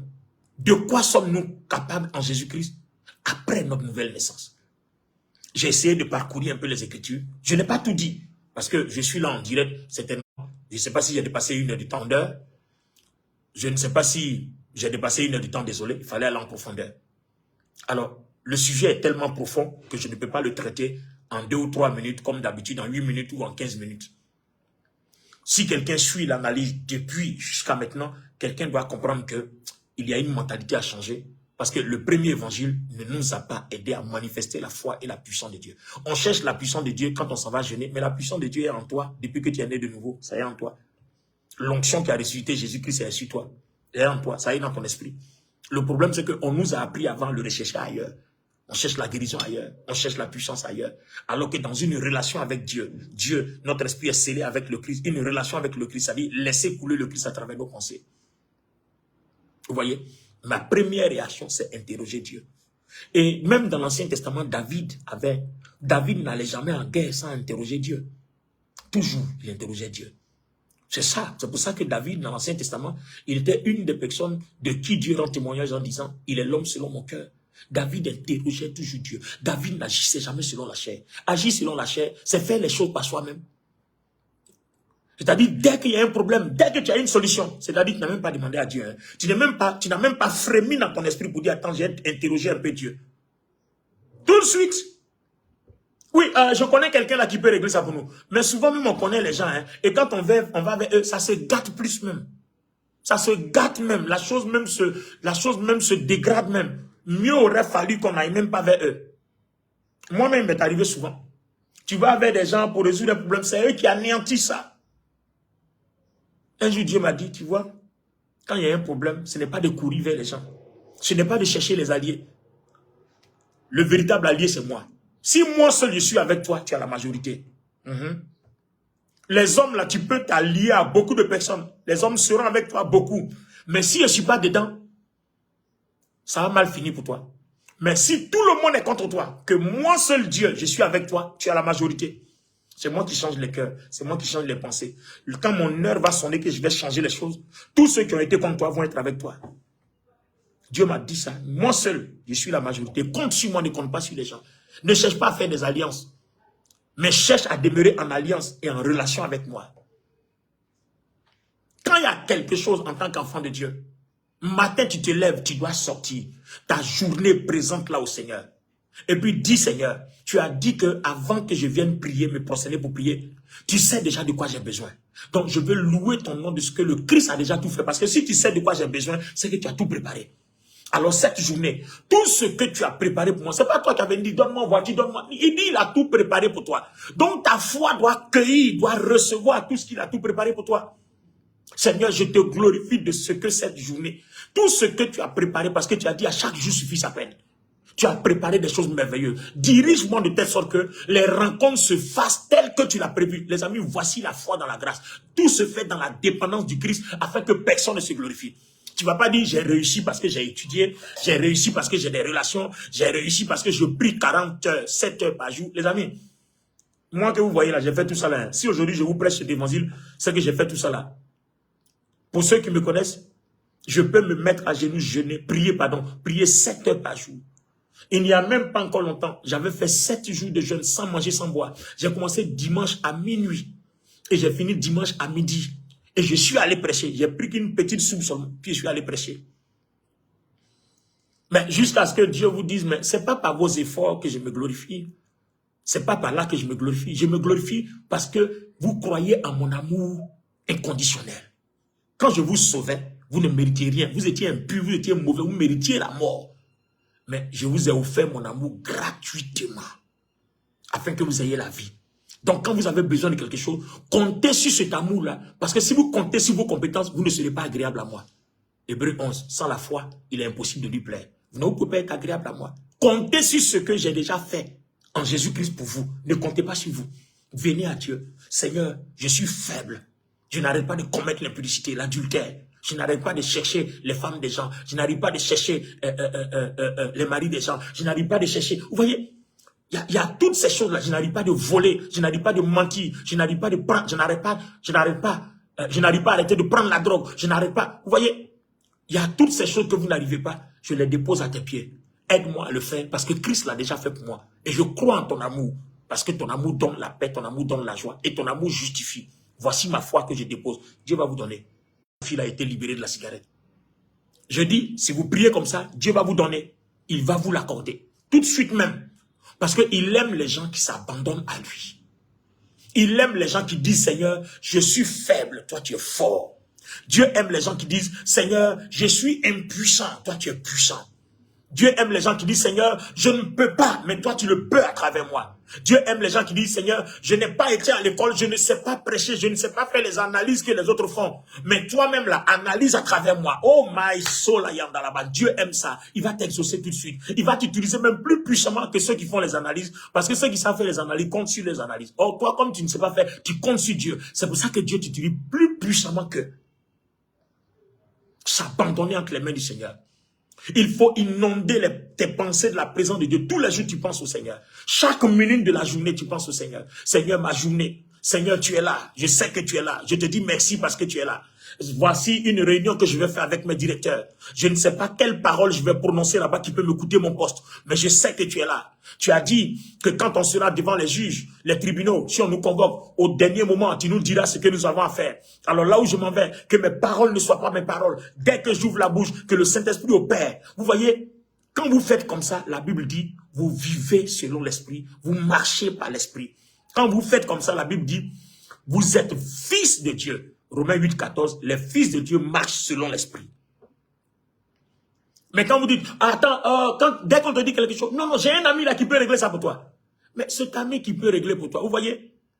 Et c'est ça que Dieu n'aime pas. En fait, c'est pas parce que ce n'est pas mauvais, c'est pas parce que c'est mauvais. Mais Dieu veut que nos premières réactions soient des choses qui fondent sur lui.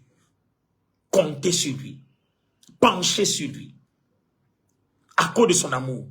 Son amour nous donne l'assurance qu'il nous pardonne, qu'il est avec nous. Il ne nous abandonne pas. Même si nous arrivons de pécher, il est toujours avec nous.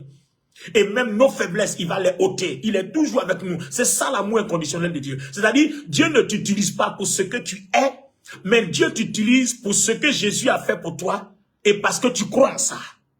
Dieu t'utilise parce que tu crois en son amour. Mais Dieu ne t'utilise pas parce que tu as jeûné, parce que tu te sanctifies. Tu ne peux même pas te sanctifier. Quand je vois certaines personnes, même des hommes de Dieu, oui, vivez dans la sanctification. Personne ne peut vivre dans la sanctification. Parce que 1 Corinthiens 1,30 dit, la foi vient de ce qu'on entend vient de la parole de Dieu. 1 Corinthiens 1,30 dit, Christ est notre sanctification. Christ est notre sanctification. Christ est notre justice. Christ est notre force. Christ est notre paix. Toi, tu vas avec moi vivre la sanctification. Je me pose la question, quel est ton moyen? Tu peux vivre dans la sanctification parce que Dieu a scellé ton esprit à l'esprit de Christ et parce que dans ta foi, tu laisses à travers tes pensées, comme tu vis selon l'esprit couler en toi. Donc même si tu pèches tout de suite, tu es sanctifié. L'esprit qui coule te purifie. Parce que la Bible dit, comme pour ceux qui me prennent en marche, maintenant vous ne pouvez pas comprendre, j'ai déjà expliqué. La chair ne sert de rien. Jean 6, 63. La chair ne sert de rien, mais l'esprit vivifie. Et les paroles que je vous annonce sont esprit et vie. Les paroles là sont esprit et les paroles là sont la vie. Quand vous êtes en contact avec la parole de Dieu, vous libérez l'esprit, vous libérez la vie et vous permettez à votre pensée d'être inondée dans votre chair comme dans votre esprit de l'esprit de vie. C'est ce que Romains 8, 6 dit. Les pensées de l'esprit sont paix et vie. Vous voyez, quand pour la moindre chose vous courez vers Dieu, mais vous n'êtes pas obligé de courir vers Dieu, allez vous procéder, non, c'est pas ça. Vous pouvez vous asseoir, Seigneur, qu'est-ce que je dois faire? On m'a raconté une histoire de quelqu'un un homme de Dieu à qui Dieu s'est révélé, qui devait aller payer un terrain hanté, parce qu'il cherchait un endroit pour bâtir son église, un terrain hanté. Et puis, les gens qui payaient ce terrain-là mouraient chaque fois. Ils mouraient tous. Donc, le terrain était là. Et puis, un jour, Dieu lui a dit, va prendre le terrain.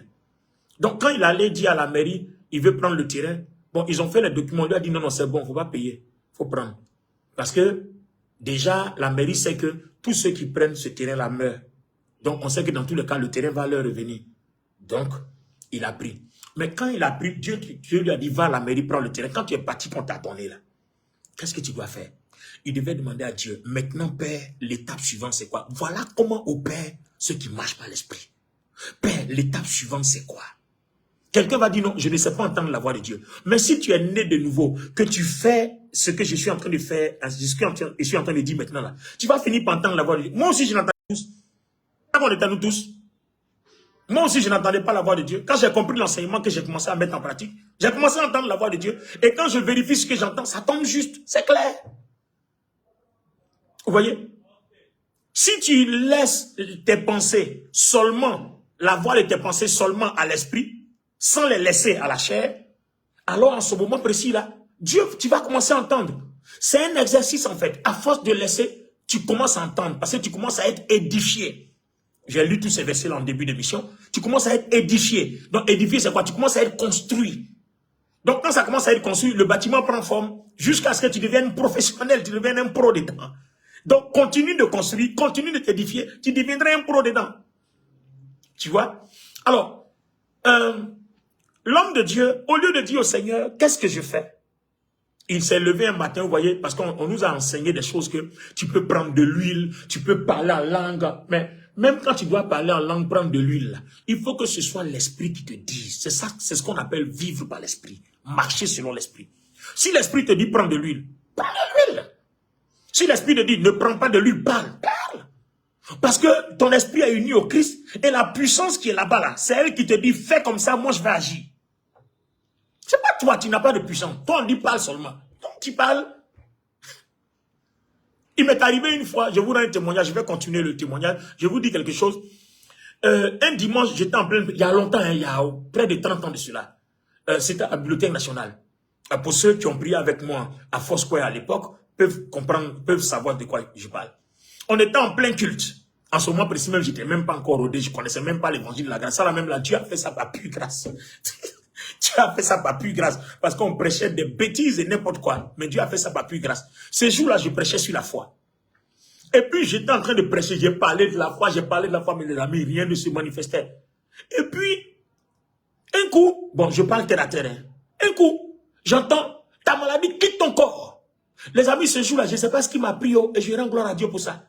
Quand j'ai entendu ta maladie quitte ton corps, la voix est montée dans ma pensée et j'ai saisi la voix là dans ma pensée. Ta maladie quitte ton corps. En même temps aussi, j'ai prononcé ta maladie quitte ton corps. À ma grande surprise, il y a un paralytique, ça faisait sa deuxième, sa troisième fois de venir à sa béquille. Il s'est levé de son fauteuil, il a crié waouh! Quand il partait tomber, les gens partaient l'attraper. Faut pas voir maintenant le petit voyou que j'étais à l'époque. J'ai eu maintenant la force, j'ai eu maintenant la foi. J'ai dit, laissez-le, le Saint-Esprit travaille. Oh Seigneur, ta grâce. Laissez-le, le Saint-Esprit travaille. Vous voyez? Donc ils l'ont laissé, il est tombé, il s'est relevé.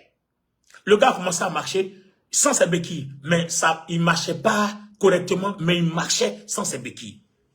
Le dimanche prochain, il vient à l'église, il marche mieux. L'autre dimanche qui arrive, le gars a retrouvé l'usage de ses jambes, il marchait correctement. Mais moi-même, je me suis assis et dit, ah, donc en fait, donc nous aussi, des choses comme ça peuvent s'opérer. En ce moment précis, les gars, il faut que je sois assez honnête. Le message que je vous enseigne aujourd'hui, je ne connaissais pas ça. Et après de 30 ans de cela. Donc, il dit, ah, donc nous aussi, ça peut se produire comme ça. Mais je vous assure qu'il y a des jours où j'ai essayé ça, ça n'a pas marché. Jusqu'à ce qu'aujourd'hui, je comprenne qu'en fait, ce jour-là, j'ai entendu, comme je suis en Christ, que mon esprit est lié à Christ, que la puissance qui a ressuscité Christ d'être les morts opère dans mon esprit, puisque c'est scellé, selon ce que nous dit la Bible. Suivez en début d'émission, j'ai donné tous les versets. Comme c'est scellé, à ce moment précis-là, si j'entends la voix de mon esprit, c'est que lui qui est scellé à Christ là, Christ veut faire quelque chose. Parce que la voix de Christ est communiquée à mon esprit, qui est scellée à mon esprit, et mon esprit me parle. Vous voyez? Donc mon esprit ne me parle pas de la part de la chair, parce que je ne laisse pas les pensées charnelles passer, mais mon esprit me parle de la part de Christ. C'est pour ça que Romains 8 dit, si vous laissez vos pensées charnelles entrer en vous, le diable va vous parler. Mais si vous laissez que des choses spirituelles entrer en vous, alors Dieu va vous parler. Ce jour-là, j'ai entendu la parole qui dit, ta maladie sort de ton corps. C'était la seule parole. Et le frère, le paralytique a marché. Donc j'ai dit qu'en fait, c'est pas compliqué. Il faut juste avoir une relation avec Dieu. Il faut laisser Dieu agir. Il faut laisser simplement Dieu agir. Et plusieurs fois, j'ai voulu faire ça, ça n'a pas marché parce que je n'avais pas l'enseignement. Bon, aujourd'hui, je sais, par la grâce de Dieu, mais avant, je ne savais pas. Vous voyez? Mais souvent, il y a eu des coïncidences comme ça où on a entendu, vous voyez, par manque de connaissance, le peuple périt. C'est pour ça que je suis en train de partager avec vous toutes ces vérités et je prends le temps de le faire. Bon, ça va choquer certains qui n'ont pas envie de bouger dans leurs habitudes, n'ont pas produit. Il faut que tu annonces l'évangile. La Bible dit que le Seigneur Jésus, dans Lucas 18, l'Esprit du Seigneur est sur moi pour annoncer une bonne nouvelle. L'Esprit du Seigneur est sur moi pour annoncer une bonne nouvelle. La bonne nouvelle, c'est quoi? C'est que Dieu a tant aimé le monde qu'il t'a sauvé gratuitement. Dans ton péché, là, il dit, il t'aime, viens. Lui-même, il efface. Vous voyez? C'est ça la bonne nouvelle. Nous faisons tout dépendamment du Seigneur. Alors l'homme de Dieu a pris sa bouteille d'huile. Au lieu de demander au Seigneur, tu m'as dit de payer le terrain. Je suis allé, je n'ai pas payé, on m'a donné gratuitement. C'est la preuve que c'est toi qui m'as envoyé. Et puis même si je devais payer, tu m'aurais donné l'argent parce que ça vient de toi. Toi, tu as pouvoir sur tout, tu as puissance sur tout. Il prend sa bouteille d'huile. Au milieu de la nuit, il s'en va. Il verse de l'huile là autour du terrain. Parce que comme, vous voyez, on est tellement religieux. On a oublié que c'est sur l'amour de Dieu qu'on doit compter et non sur nos compétences, sur nos capacités. Il a compté sur ses capacités. Il est un homme de prière. Oui, il est sanctifié, il vit dans la sanctification, il vit dans la sainteté, il est pur. Tu es pur comment? Il a pris la bouteille, puis se promène, il fait le tour du terrain, verse l'huile et puis prie, déclare des paroles. Il cite les versets bibliques, déclare les paroles. À un moment donné, il entend un bruit dans les herbes là. Il s'arrête. Il regarde, mais un gros serpent géant qui apparaît, c'est-à-dire l'esprit là, lui est apparu vis-à-vis. Ce serpent là, les gens ne voient pas, mais c'est ça qui fait que le terrain était hanté. Un gros serpent qui lui est apparu. Et puis maintenant, il va citer les versets bibliques. À mon nom, vous chasserez les démons, à mon nom. Mais tout ce qu'il faisait là, ça n'opérait pas. Vous savez pourquoi ça n'opérait pas? C'est la parole de Dieu. Mais ça n'opère pas. Pourquoi? Parce qu'il ne vit pas dépendamment de l'Esprit de Dieu en lui, qui est scellé à son esprit. Il le faisait par lui-même. Donc si tu le fais par toi-même, tout ne dépend plus de Dieu. Parce que Éphésiens 2:8 a dit, c'est un don de Dieu afin que personne ne se glorifie. Donc si tu veux te glorifier, montrer tes capacités, même si tu cites les versets bibliques, ça ne marchera pas. Il a cité jusqu'à ce que le serpent là se retrouve nez à nez avec lui. S'il fuit, il est mort. Alors maintenant, regardez les amis, il lève les yeux comme ça, et puis il dit, oh God, what can I do now? Et puis Dieu lui dit, la voix de Dieu monte dans sa pensée. Et puis Dieu lui dit, c'est ce qu'il fallait me demander avant de venir ici.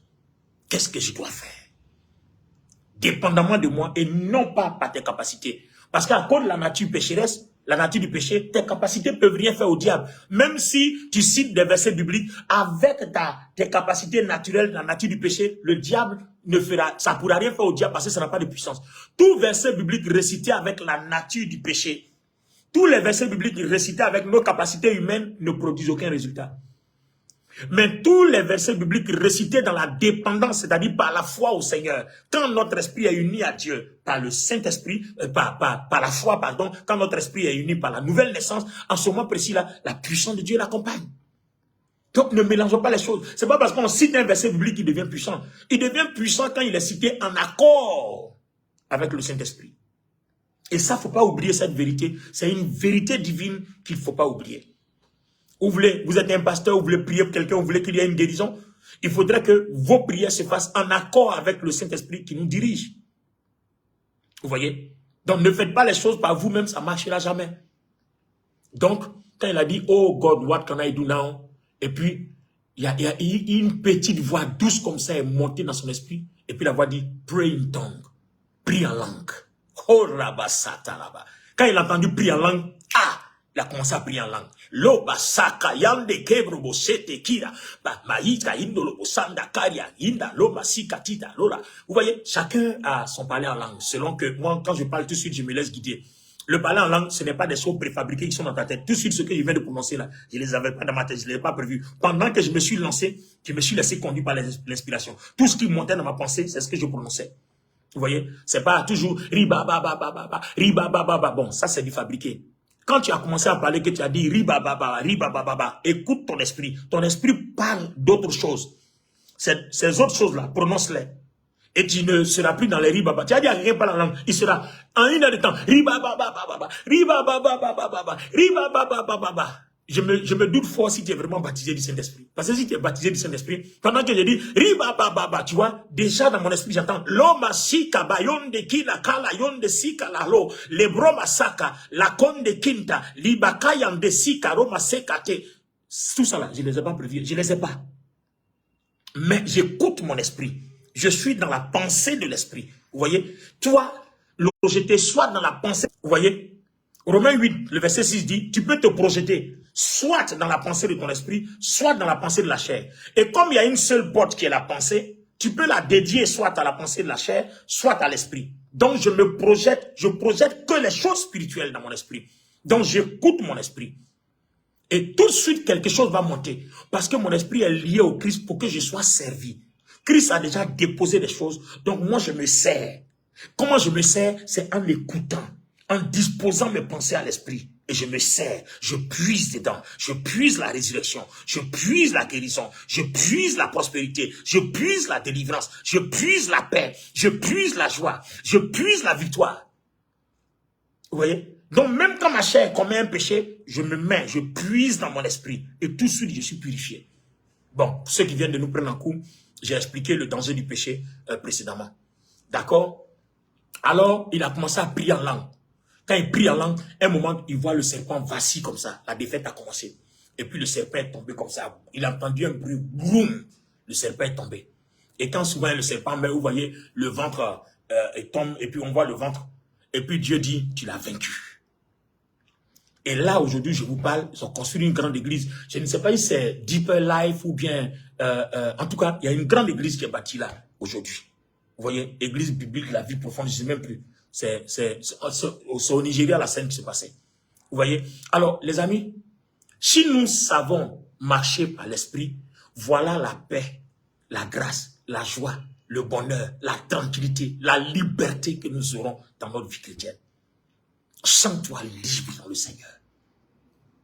Tout ce que Dieu te demande est la foi. Ta foi, là, il faut la dédier à l'amour de Dieu. Aie confiance en l'amour de Dieu, que Dieu ne t'abandonnera pas. Le problème, c'est qu'on ne comprend pas les Écritures. Ou bien, on interprète mal les Écritures. Donc, la mauvaise interprétation des Écritures fait que, comme on comprend mal les choses, alors notre foi est mauvaise. Mais si on comprend bien les choses, notre foi sera bonne. Alors, c'était ma contribution en ce samedi du sport 25 mai 2024 pour nous permettre de savoir qui nous sommes, de quoi sommes-nous capables, que pouvons-nous, que devenons-nous, autant de questions quand nous sommes en Christ Jésus après notre nouvelle naissance. Je ne pourrai pas tout dire, sinon je peux vous parler de ce sujet-là jusqu'à, on peut faire 7 jours, je parle seulement. On peut faire 7 jours, je parle seulement.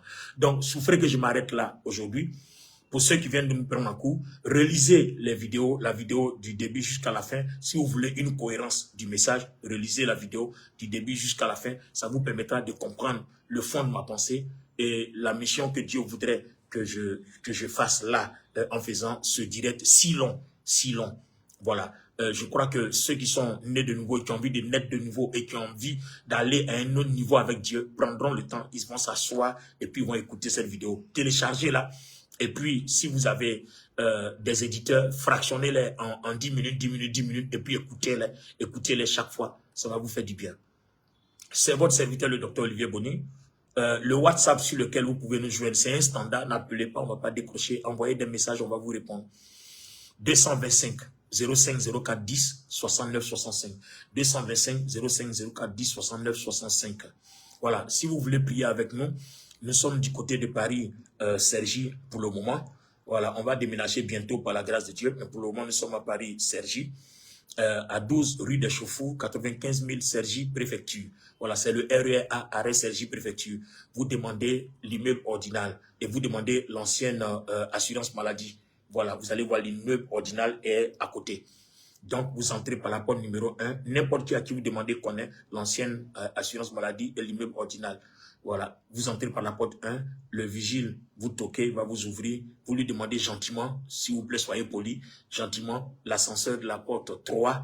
C'est au 3e étage à gauche. C'est tous les dimanches de 15h à 17h30, c'est-à-dire demain.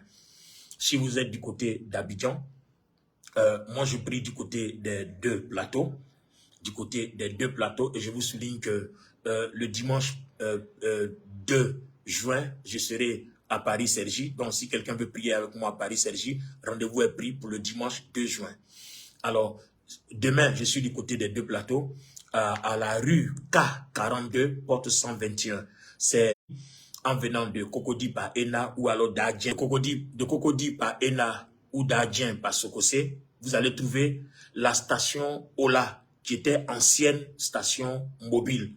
Derrière, si vous êtes en voiture, vous êtes obligé d'aller au feu, contourner. Mais si vous êtes dans les transports en commun, derrière la station, vous allez trouver 2 coups de tennis. Vous verrez les églises sources de vie, donc CSVJCAN, Côte d'Ivoire, Communauté source de vie en Jésus-Christ, Alliance Nouvelle. Donc, nous sommes aussi à Angré-Château, nous sommes à Yopougon, la cité de David, nous sommes à Korogo, nous sommes à Tanda, nous sommes à Daloa, par la grâce de Dieu un peu partout. Alors, contactez-nous par WhatsApp 225 05 04 10 69 65 si vous voulez, si vous êtes dans ces localités-là que vous voulez l'adresse, si vous voulez beaucoup plus de précision. Que Dieu vous bénisse. Abonnez-vous aussi à ma page Olivier Bonny, là où je fais le direct maintenant. Voilà, pour que chaque fois que j'ai un direct lancé, vous soyez notifié, ou chaque fois que je poste une vidéo, vous soyez notifié. J'ai aussi ma page TikTok, YouTube, ma chaîne YouTube et puis ma page Instagram. Mais cette fois-ci, les 3, c'est Olivier Bonny Ministry. Voilà, abonnez-vous à ces pages-là. Voilà, laissez de bons commentaires. Si la façon dont Dieu travaille avec moi vous bénit et vous édifie, voilà, laissez un bon commentaire pour encourager à ce travail-là. Amen. On est prêt à laisser Dieu travailler pour mettre à votre disposition les expériences que le Seigneur fait avec nous. Parce que ce qui change notre vie, c'est ce que nous devons mettre à votre disposition pour que ça change aussi votre vie, pour que ça construise votre vie. Comme Jude, le chapitre 1, le verset 20 dit, construisez votre vie sur les fondements de votre foi. Il n'y a que sur la foi, et c'est ce que j'essaie d'enseigner ici. Il n'y a que sur la foi qu'on peut construire notre vie. Restez abondamment bénis et bon week-end à vous, bon dimanche à vous. Ceux qui sont en avion, en voiture, en voyage, bon voyage. Et puis que la paix de Dieu qui surpasse toutes choses demeure avec vous. Paul a dit, 2 Corinthiens 13, que la grâce de notre Seigneur Jésus, que l'amour de Dieu le Père, que la communication du Saint-Esprit reste et demeure avec vous. Voilà, l'amour inconditionnel de Dieu, la grâce de Christ acquise par cet amour-là pour nous, et la communication du Saint-Esprit qui a lié notre esprit, qui nous permet de couler à travers nous, est votre partage si vous êtes né de nouveau. Si vous n'êtes pas né de nouveau, contactez-nous, on va prier avec vous.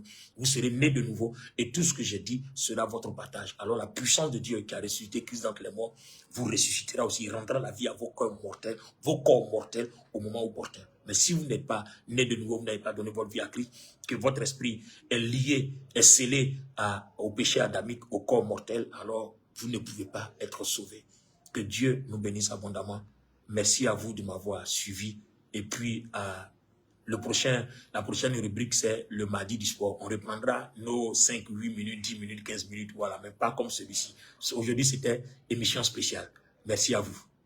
Bye bye.